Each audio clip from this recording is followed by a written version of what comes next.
Friends, செம்படகா மீன் இது. நல்லா பொடிசாக கட் பண்ணிக்கணும். கட் பண்ணி நல்லா கழுவிட்டு மிளகு சீரகம் பூண்டு மிளகு போட்டு அழகாக அது குழம்பு வச்சு சாப்பிட்டா ரொம்ப ரொம்ப நல்லது. உடம்புக்கு கை கால் வலி உடம்பு வலி எல்லாத்துக்கும் ரொம்ப அற்புதமான ஒரு மீன் இது. சளி பிடிச்சிருந்தா கூட போயிடும். குழந்தை பக்கம் தாராளமாக சாப்பிட்லாம். ரொம்ப ரொம்ப நல்ல மீன் செம்படகா மீன்.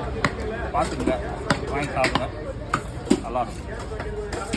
வறுத்துலாம் சாப்பிடக்கூடாது. வறுத்து சாப்பிட்டா நல்லா தான் இருக்கும். ஆனால் வறுத்தாக அது நல்லா இருக்காது, உடம்புக்கு நல்லா இருக்காது.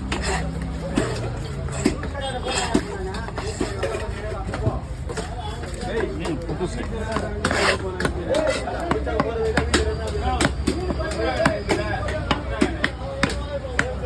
மீன் எனக்கு தான், நானாக குழம்பு வைக்க போகிறேன் வீட்டில். மறக்காத லைக்கை போட்டுருங்க. வீடியோ முழுசாக பாருங்கள்.